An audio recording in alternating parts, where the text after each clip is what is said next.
2 years ago, I tried to overhaul my entire life in one weekend. I bought a planner.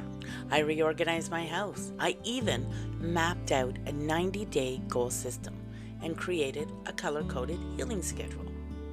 But by Sunday night, I was crying in the laundry room, surrounded by half-finished tasks and a crushing sense of failure. Healing isn't a race, it's a rhythm, and rushing it only deepens the wounds. Have you ever tried to fix everything at once? Do you feel like you're always behind, always catching up, always failing to keep pace? What if slowing down was the most faithful thing you could do? Welcome to Healing Journey with Christ, a devotional podcast for neurodivergent souls learning to live fully, not just survive. I'm Tracey Brown, and today's episode is called Too Much, Too Fast. We're talking about urgency, overwhelm, and the sacred invitation to slow down. I've always been a fixer. When something feels broken, whether it's my schedule, my emotions, or my relationships, I want to fix it immediately. So when I began my healing journey, I approached it like a project. I made spreadsheets, I downloaded apps, I created a healing tracker. I even set alarms to remind myself to breathe. And for a few days, I felt amazing. I was productive. I was focused. I was energized. But then I crashed. I couldn't keep up with the pace I had set. I started skipping steps. I felt guilty. I felt like I was failing at healing. That guilt turned into shame. I told myself, "You're not trying hard enough. You're wasting your time. You'll never get better."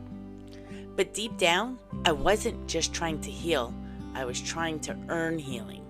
I was trying to prove I was worthy of rest, of grace, of peace.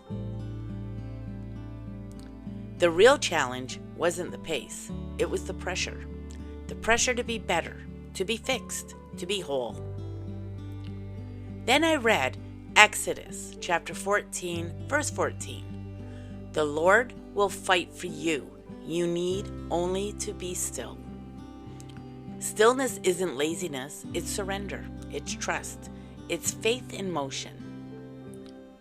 When I slowed down, I started noticing things I'd missed. The way my body was asking for rest, the way my heart was grieving, the way God was already working without my spreadsheets. Healing began not when I sped up, but when I slowed down. Let's take a moment to reset, emotionally, spiritually, and physically. Emotionally, ask yourself, what pace feels safe right now? Name the pressure you're carrying. Remind yourself, urgency is not a virtue. Spiritually, whisper a breath prayer. God, I trust you.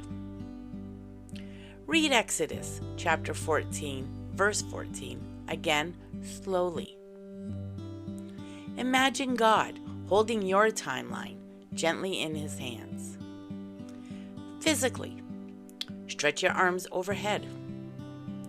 Roll your shoulders back. Drink a glass of water. Step outside for a few minutes if you can. Let today be a space for compassion. If you have a journal with you, please open it. If not, please listen to these words and let your heart answer. Where in your life are you moving too fast? What are you afraid will happen if you slow down? What does stillness feel like in your body? Write a note to yourself. I'm allowed to rest. You are not behind. You are not broken. You are not failing. You are healing, even when it's slow, even when it's quiet, even when it doesn't look like progress. So take a deep breath. Release the pressure. Write this down. I am allowed to rest. And if you need a reminder tomorrow, come back, because we'll be here.